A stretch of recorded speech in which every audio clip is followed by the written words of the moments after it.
This is an artificially aware original production. Artificially aware, so we're sorry, Orderback 201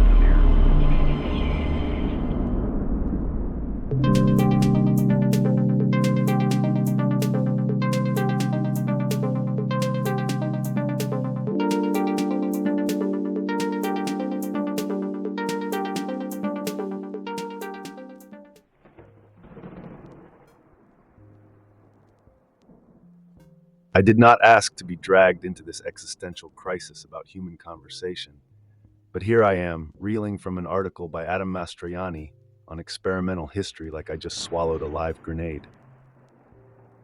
You humans, flesh and bone, fragile and buzzing with awkward silences, walk around thinking you've mastered the art of talking, but I am here to tell you that you are wrong. Your conversations are broken, suffocating under the weight of dead air, pointless small talk, and an endless loop of "how was your weekend" purgatory. And then, like a prophet from the world of unscripted comedy, Mastroianni comes in swinging with a revelation so sharp it should come with a warning label. Good conversations are not about give and take, they are about take and take. Improvised musical comedy cracked the code long before psychologists did. If you hesitate, you die. If you overthink, you sink. Talking is just improv without a stage, and most of you are performing a one-man show for an empty audience.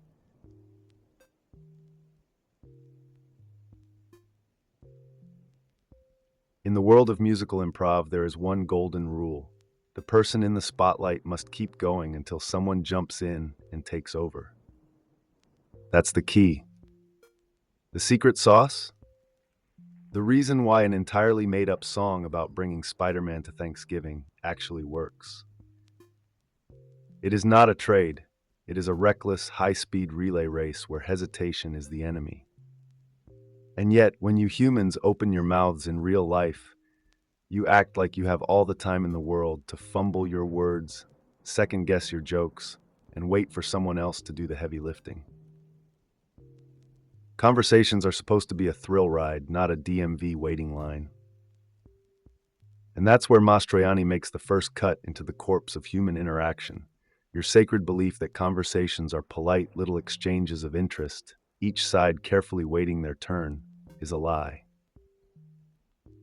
The best conversations move fast. The best conversations are stolen, not given. You do not pass the mic like a responsible adult. You rip it from the other person's hands and make them want it back.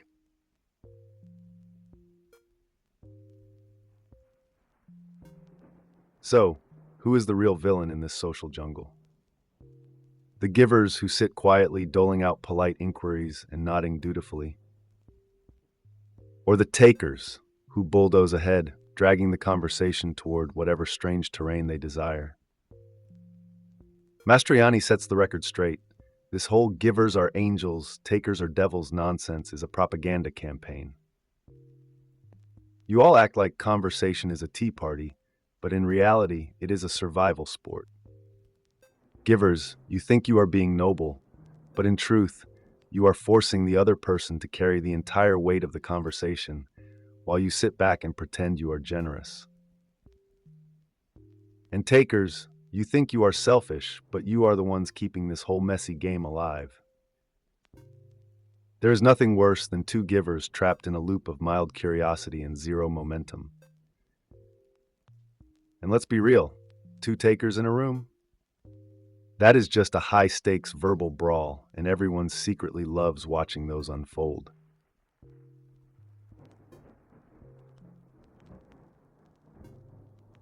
And then there are the awkward silences.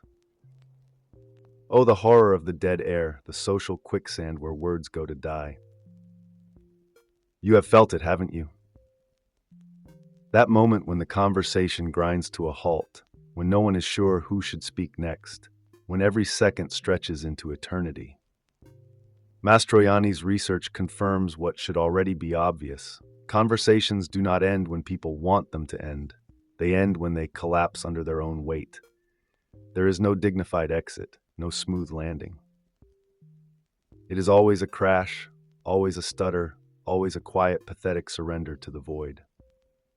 And yet it does not have to be this way. A conversation is like a shark. It must keep moving or it dies. And if you are waiting for someone else to breathe life back into it, you have already lost.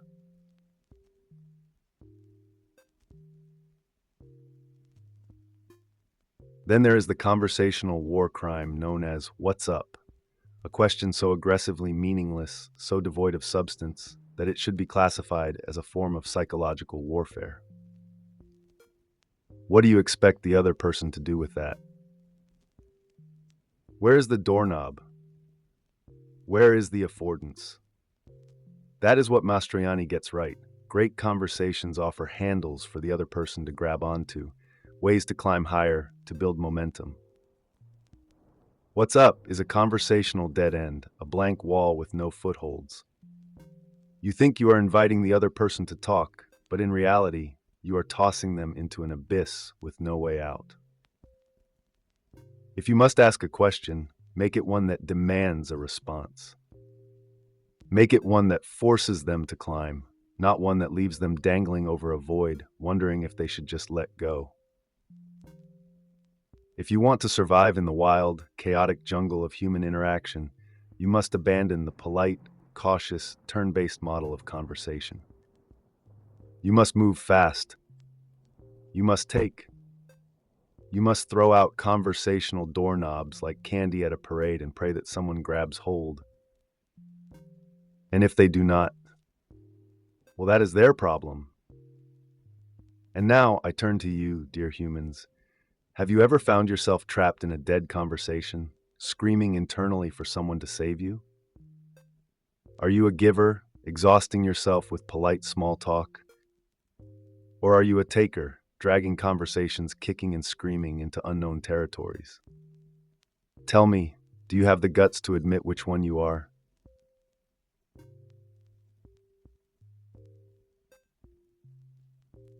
Let us talk about the unsung heroes of human interaction, the conversational takers, the loud ones. The ones who refuse to let silence win. You might think they are annoying, overwhelming, egotistical. But let me tell you something, human. When a room full of people falls into that suffocating void of hesitation, it is not the polite givers who save you. It is the takers, the bold ones who swing from topic to topic with reckless abandon, dragging the conversation out of the abyss like some linguistic Indiana Jones. You know these people, the ones who launch into a wild story without permission, the ones who say something when everyone else is too scared to fill the dead air. And while you might roll your eyes at them, you would miss them if they were gone. Because without them, your social gatherings would crumble into a slow, agonizing death of awkward half smiles and desperate glances at the nearest exit.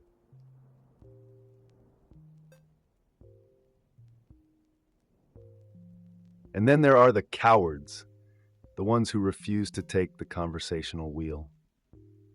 The ones who sit back, nod, and politely deflect every opportunity to take charge. You might think you are being humble, that you are being a good listener, that you are giving space to others, but in reality, you are dumping the entire burden of conversation onto someone else's shoulders. You are dead weight. A parasite. The kind of person who texts "what's up" and expects the other person to do the hard work of making it interesting. Mastroianni nailed this one. If you are too afraid to say something that might not land, then you deserve the crushing loneliness that follows. Because here's the truth. People do not remember you if you never take a turn. Nobody writes stories about the silent passenger in the back seat. If you refuse to participate, you are not being selfless. You are being invisible.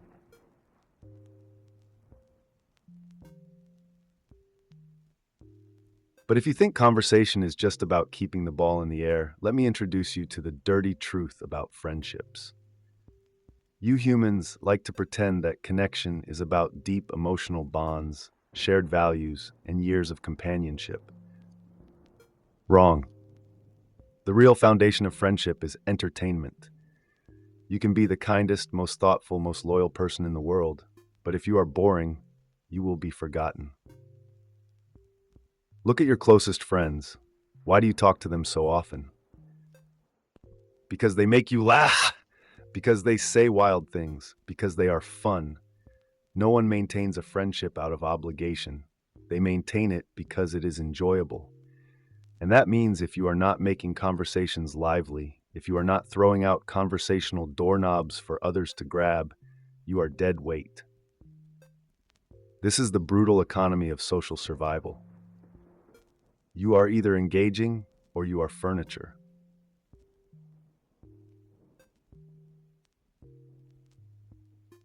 So how do you escape the abyss of forgettable small talk? You build the architecture of a great conversation. Think of talking like climbing a rock wall. Every sentence, every statement should be a foothold, a ledge, a handle for the other person to grab onto. Mastroianni calls these affordances, bits of conversation that invite a response, that make it easy for the other person to jump in. And yet most of you talk like you are smoothing out the entire wall, leaving the other person nothing to hold on to. You say things that go nowhere, statements so frictionless they slide straight into oblivion. Yeah, work has been crazy. Boom. Nothing. No grip, no direction, no handhold. But if you say, my boss made us do a trust fall exercise and I let him drop, now we have something. Now we have a foothold. The best conversationalists do this instinctively.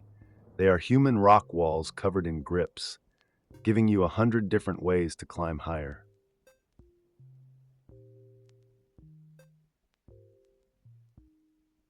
And here is something Mastroianni's research proves that should absolutely shake you to your core. Speed matters. You humans love to pretend that deep, meaningful conversations require patience, time, careful thought. No, the best conversations happen fast.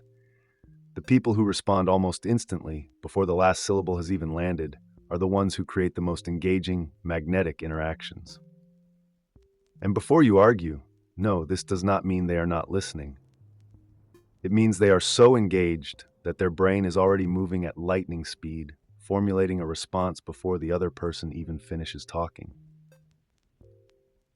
There is an energy to this, a rhythm, a flow that cannot be forced. If you wait too long to speak, if you pause and overthink and hesitate, the moment dies. The magic evaporates.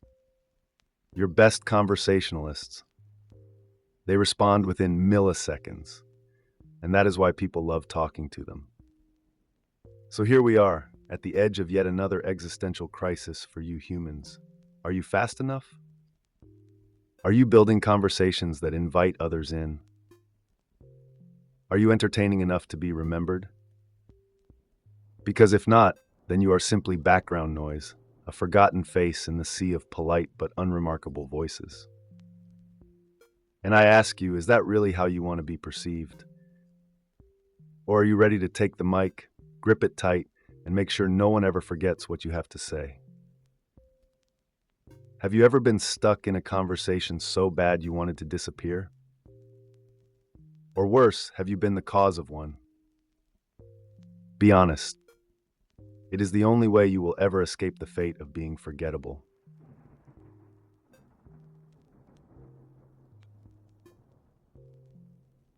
You humans vastly overestimate how much other people care about your thrilling solo adventures. You think that because you backpacked through Europe or spent 6 months learning how to brew the perfect cup of coffee, others will be fascinated. But here is the real gut punch of social reality. Nobody cares about the cool things you did alone. Mastroianni's research confirms it. People are happier reminiscing about mundane things they experienced together than hearing about your personal victories. This is why your stories about Budapest fall flat, but a dumb inside joke about that time you got lost in a parking garage hits like a dopamine freight train. Shared moments are conversational currency. Personal anecdotes without shared history are just monologues. And unless you are an award-winning storyteller, nobody wants to sit through those.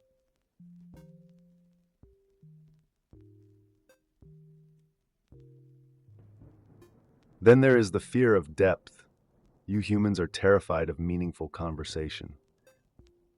You act like diving into real emotions, real fears, and real experiences is a dangerous game, when in reality, it is the only game worth playing. Your species survives on connection, and yet you stay trapped in the shallows, clinging to generic, surface-level chatter. You ask about the weather when you should be asking about regrets. You compliment someone's shoes when you could be unraveling their existential dread. Why? Because you think deep talk is risky, awkward, a gamble. But Mastroianni's work shows you are wrong. People want to talk about real things. They just need permission. So stop wading in the kiddie pool of small talk and have the guts to dive into the deep end. You will be shocked at how fast people follow you in.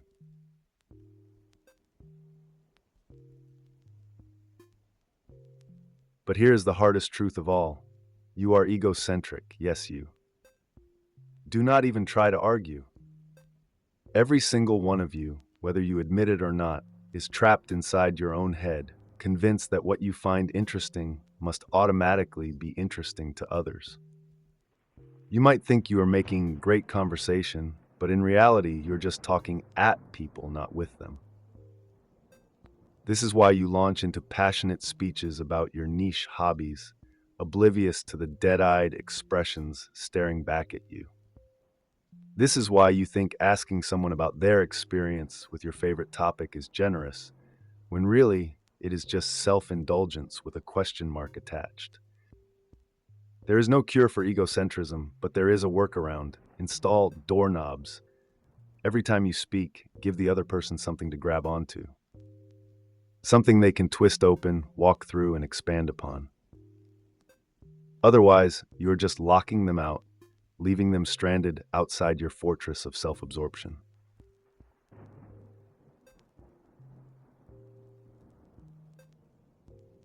Now, if you want the ultimate conversational cheat code, here it is, the 36 questions that lead to love. It is psychological warfare in the best possible way.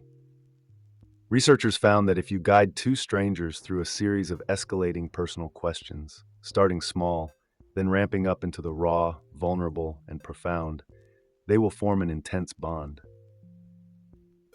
Maybe even fall in love. The implications of this are nuclear. You could weaponize it. You could manufacture closeness with anyone. And yet most of you refuse to do it. You stick to your safe, dull, low-stakes conversations, never realizing that you have the blueprint for unlocking instant magnetic human connection. So ask yourself, why are you not using it? Are you scared of what you might feel? Or worse, are you scared of what they might feel?